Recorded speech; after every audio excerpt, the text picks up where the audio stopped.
Tammy Watchorn, welcome to the conversation today. Thank you very much. Thanks for having me on. It is a real pleasure to have you with me today. You're joining us from across the pond over in Scotland. I'm south of Salt Lake City in Utah, and today we're going to be talking about Change Ninja and your recent book and really what it means to become a change ninja and how we can foster kind of a change agility kind of mindset and approach within our teams and within our organizations. As we get started, I wanted to share Tammy's bio with everybody. Tammy Watchorn is an experienced change management specialist who honed her expertise through years in public sector, where she navigated complex organizational challenges.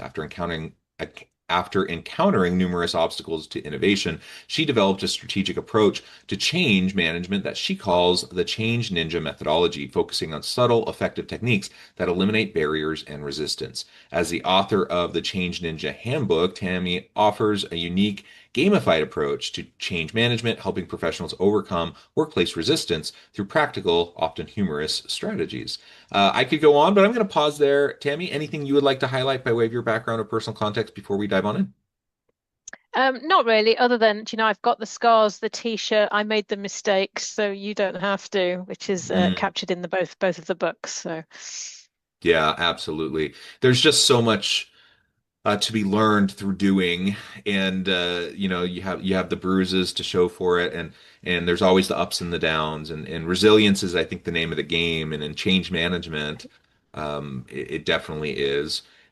We live in a challenging time of just we do. increased, almost exponential complexity, just all sorts of challenges that people are facing in their personal lives, in their communities, in their organizations.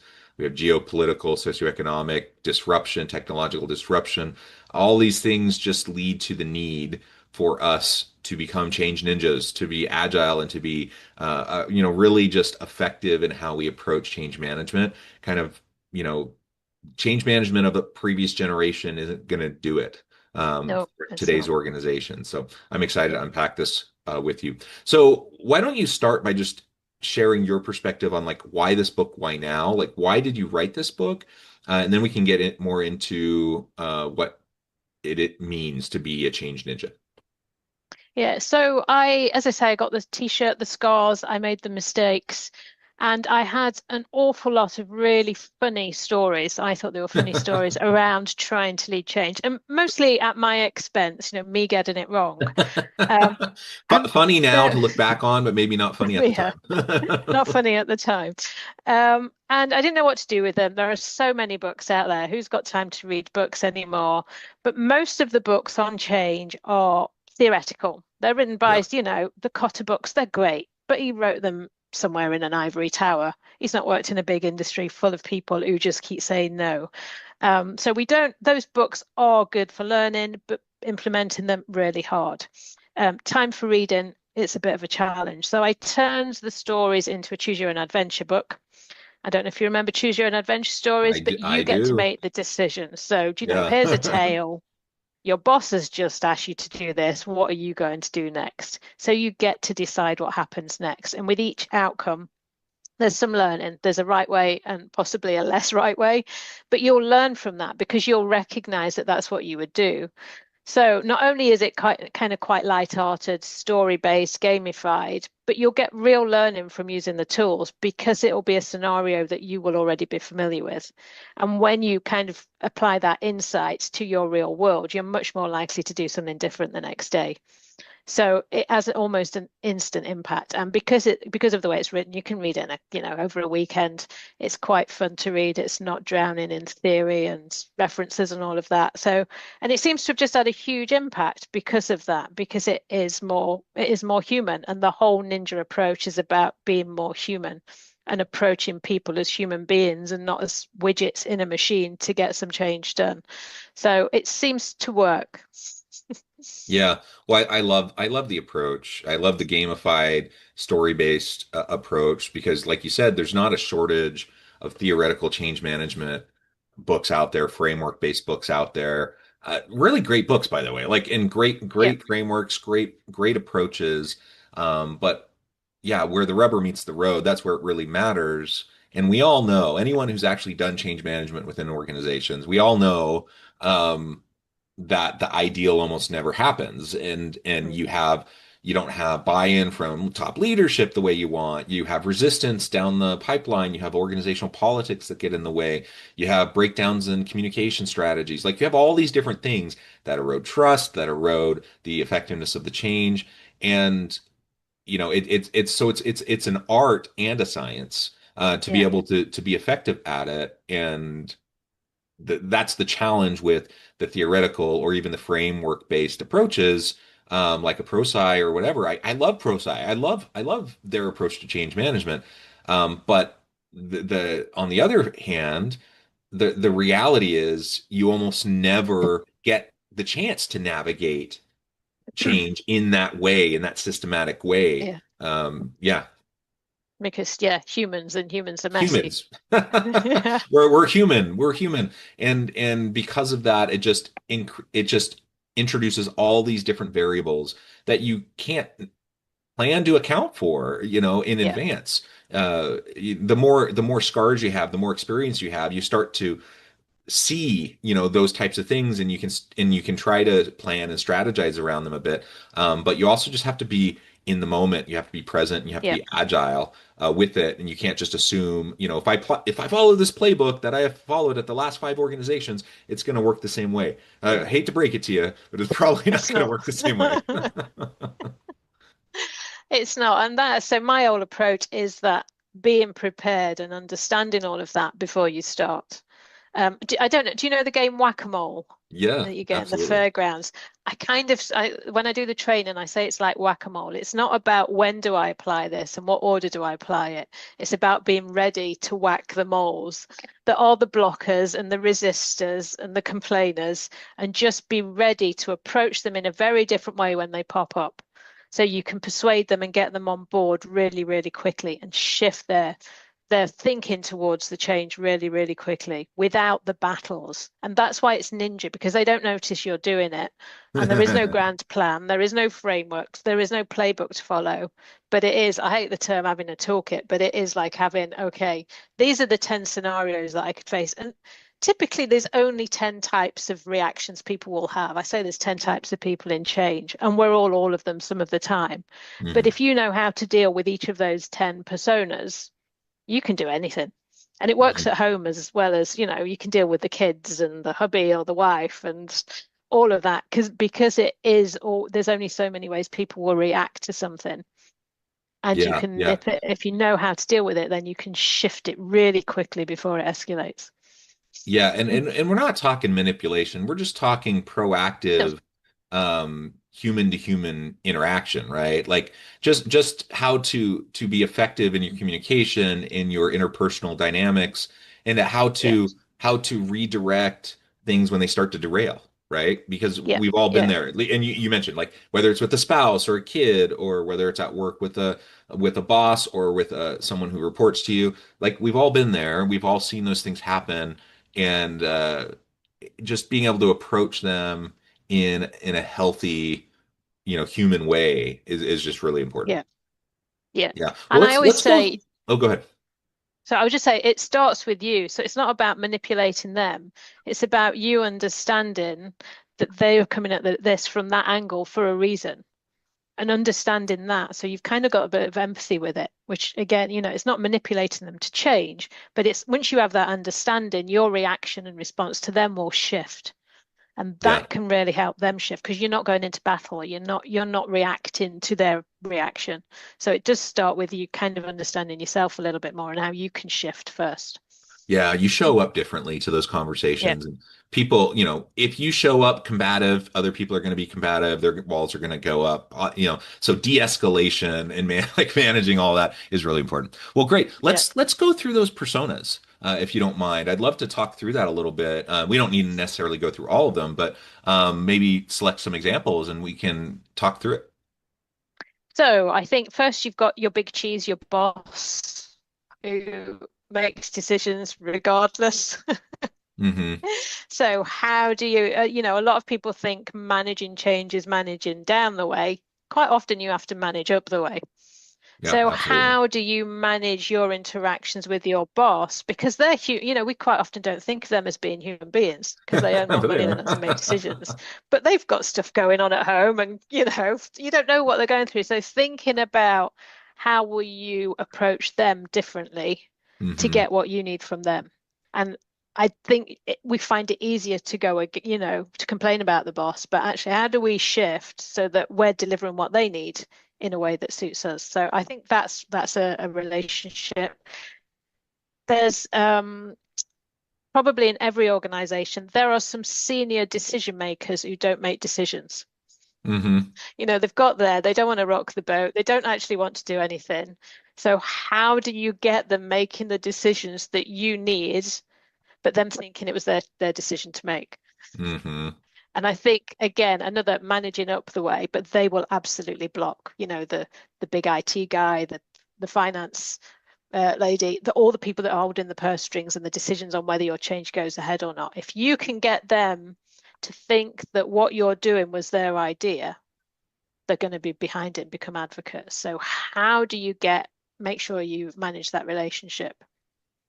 Yeah, There's the that's a really interesting element because when you're dealing with blockers, in senior leadership positions who are they're the ones that are gonna sign off ultimately or not. Yeah, They hold a lot of control and a lot of power and yeah, there's a lot of people whether it's personality driven, whether it's like just uh cautionary, whether uh they're risk averse in their new position, whatever the reason. Like there's a whole bunch of reasons why people in those positions sometimes just stall or derail things that yeah, even they may even know are probably going to be pretty good for the organization, but they don't want to be on the hook for the decision if it goes poorly, and so yeah, things don't happen. And in that environment, being able to ask the right questions, kind of guide them towards the answer in a way, yeah, like you said, where they yeah, feel ownership, not only ownership, but like even, give them the credit, like let them take yeah, credit for it, absolutely. pat their ego, let them take credit for it, let them feel like it's something that they've decided and are driving. And that's okay Yeah, because anytime you're able to do that, you're able to start to move things forward. yeah. And that is a skill, that is a talent, and very much an art of persuasion, around that. Yeah, it is. But again, it starts with you because you need to accept that they may take the credit.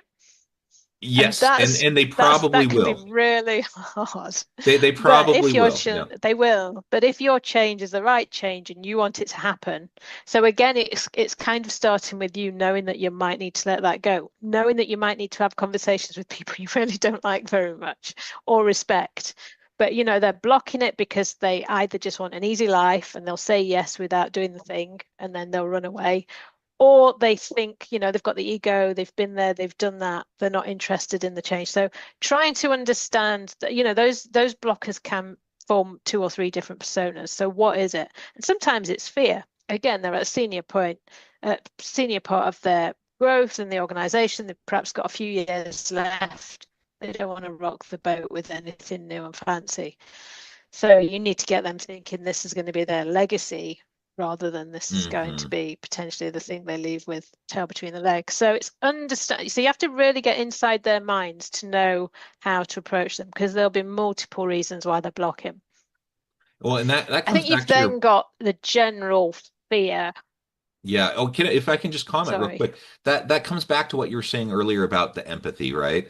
And as you seek first to Yeah, understand yourself and then to understand others, you can approach them with empathy and just to understand what is really driving their decision making, their behavior. That's empathy. That you may yeah, not agree with it, but at least you understand it and you understand where they're coming from. And yeah, it's frustrating when someone yeah, is putting up roadblocks to something that's going to help everybody, that is going to work if they can buy in, and you get frustrated by that, and then it's really easy because we're human to start to assign blame and to start to like assign motives and like say, oh, this person is lazy. Their ego's huge. And you start to come up with this whole narrative, some of it which may be true, but it's not helpful. Like ultimately, what we need to be able to do is kind of take that out of it and just really seek to understand they're human. They have Yeah. things pulling them in Yeah. different directions, just like we do.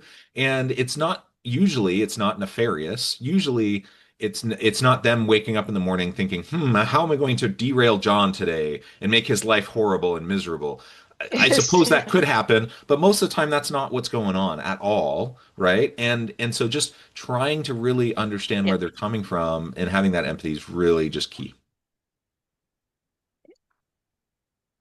Yes. It And is. sorry, you were And about to move on to, there's two other points in there, I think. yeah. Yeah, well, yeah, no, I'll add to this because I think there's two, you raised two important points. So they might have the ego, they might be whatever they are. The more you talk about that, the more that becomes real in your head through that person is. So you're creating that persona yourself through Hmm. how you're naming them, talking about them. And that will come across in your dealings with them in a Yeah. subconscious way, but they'll pick up what Yeah. you think about them. So that's raising their response to you. So if you can let that go, and you're just, they're a human being with stuff going on and you need them on board, then you start to shift that dynamic. And it's very, you're not really aware of it, but our subconscious picks up all of those cues. So there's that. And the second thing is, if it does kind of make you think, I really don't want to do this because they don't deserve the credit, is think of it as a game. If I can get those two really, really difficult people advocating this change, I've won an award. You have to create the game for yourself because then Yeah. it becomes a bit like sport. But you're much more willing then to not attach the personal bit to it and to treat this as if I can do this, I'm a real ninja. And it just shifts your response because it takes the emotion out of it for you. And when you remove the emotion, you respond much more logically, which is what you want to do rather than with the frustration and the anger and all of the things that are emotional responses. So it's a shift in your own mindset on those two fronts, and it gets much easier and becomes much more fun. Yeah. And to be clear, like, yes, we're all going to have those emotional responses. And they're valid. Like it's valid to feel that way, but it's not necessarily going to be helpful in you getting to where you Yeah. want to be. And so just having emotional regulation to be able to deal with those, to recognize them as they're showing up for you, because we're all human, we're going to have them, right? So just being able to like talk yourself through that and saying, okay, this is showing up for me, this is what I'm feeling, this is what, how I'm perceiving this situation, talk yourself through it, kind of take a step back, and then you're in a much healthier space Yeah. to be able to move Yeah. forward in a productive way. Yeah. And the more you can do that, the less emotional response you will have. And emotion burns your time and energy and, makes you ill. So why would you want to spend and waste that on these people? You don't. Yeah, that's a great So, point. save it for the stuff that actually Don't let them live in your matters. head rent free, right? Like, Yeah, exactly. Because they're not thinking about you when they go home. yeah, that's a great reminder. That's funny because it's really easy to fall into that trap. Yeah, Good. What yeah. what are some of the other major personas? So I think the probably the biggest one, once you've got over those above you, is just general fear Yeah. everywhere because we are bombarded daily with bad news. We've Mhm. never come out of the COVID things thinking life's great. Mm. It's just got, it's just one thing after another. You can't escape it, however much you try. I live in a very remote spot of the world and I've shut off as much as possible, but it's still there. There's still this ongoing fear and finance and whatever it is, even within your. So you've got all of that. You've then got AI come in and no one knows what it's going to do. And there's the threat of job security, and it's already having an impact in the UK. And I don't think it's actually real yet in terms of a solution, but it's being used as an excuse to reduce the workforce. So Mhm. there are a lot less jobs in the kind of change project, all of that world. It's having a real impact. So you've got that on top of cost of living crisis. And then you come along with this change project and no one's got space for it. And we're all in this reactive mode all of the time because of the general stress that at least the West is under from this ongoing fear response. And you've got your politics in the States, and I'm sure that's creating a lot of that sort of angst. Mhm. So when you go along with a change, people are just going to react in a negative way because they can't cope with it and they're reacting emotionally and not logically because they're already in a heightened sense of stress. And you don't notice it because it's the norm, but it's there all the time. I don't know if you ever go on holiday and get sick. If you take a vacation and you just get sick straight away, that's because your immune system's stressed all the time. And very simplistically, you go on holiday, takes a break, you catch a bug. If Yeah. you're not stressed all the time, you don't get sick when you go on leave. And if you're not stressed all the time, you don't even need the leave because you're not stressed. So we're in this kind of cycle, and any change which brings potential uncertainty, the brain's going to react in, that's not good for me. There's enough going on already. I can't cope with anything else. So dealing with that, if you launch a change and you go out with this great project that's going to deliver all of these benefits, nobody's listening. They're just reacting emotionally.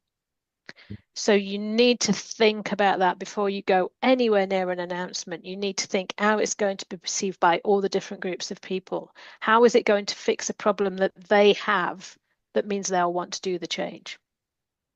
Yeah. And Yeah. sometimes, kitting out people with the ability to be able to do a little bit of that for themselves, I think would be amazing. If people knew how to do the self-regulation thing and shift their thinking, you've got a good start.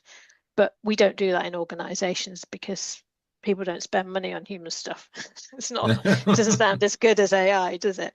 But thinking about all of that before you even go anywhere near announcing anything will help you deal with that because you are just going to face, and people will say the right things or they'll put their fingers in their ears, but you won't see them for dust when it comes to it. And you're adding to the stress levels. So you increase in the risk of people being off sick, mental health issues, down in tools, product, all of that stuff that the change is meant to improve. You wouldn't possibly don't need that if you actually approach people better about change. And Mhm. that's my kind of mission for next year because it is so much, so needed, and so much is overlooked in that area. And it doesn't need to be a huge job to deliver that into organizations, but it's not a metric you can really measure because it's how people feel. So, Yeah, yeah.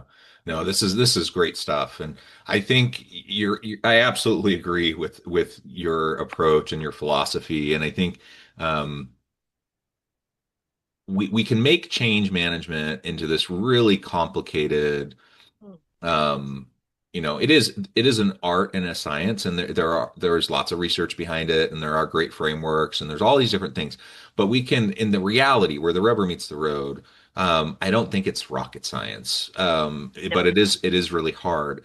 But it comes down to some very, with all the frameworks and all the different things, like it really comes down to some very basic elements of just understanding human behavior and yeah, relationships and building yeah, trust, right? yeah, And absolutely. if you can do those basic things and do them consistently, you're not going to be perfect, but you're going to be like 80%, 90% ahead of the game, just by doing those things. Yeah, and if you're given the space to do those things, you will deliver the change much more quickly. It'll Hmm. cost less to do it. You'll have people on board with it from day one. So once you put something in, a new system in, people want to use it because they were behind it from the start.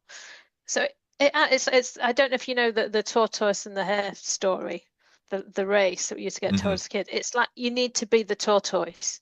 You Yeah. need, don't run off writing your documents and your comms plans and your big engagement pieces until you've done all of that thinking about how you're going to approach it from everybody's perspective and Yeah. how you're going to pitch it from everybody's perspective. Because again, standing up and saying the benefits of this are X, nobody's listening. They're not engaged. And the more you do it, the more they're going to just stick their fingers in their ears and run away because they can't see why you're doing it for them. There is no benefit for them personally.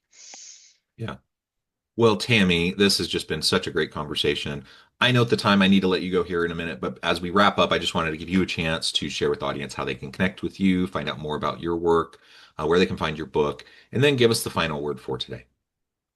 Yep, so easy to find my books on Amazon everywhere. On LinkedIn, there's only one of me in the world. It's a strange name. Or the website www.change-ninja.com. I've got training programs. I've got 2 books out and a third one coming out next year, which is all about zombies. So I'm quite excited to be writing that Nice. one. Excellent. Well, thank you again. It's been a pleasure. I encourage the audience to reach out, to get connected, find out more about what Tammy can do for you. Check out the books. Look forward to the zombie book. That one's going to be awesome. And as always, I hope everyone can stay healthy and safe, that you can find meaning and purpose at work each and every day. And I hope you all have a great week.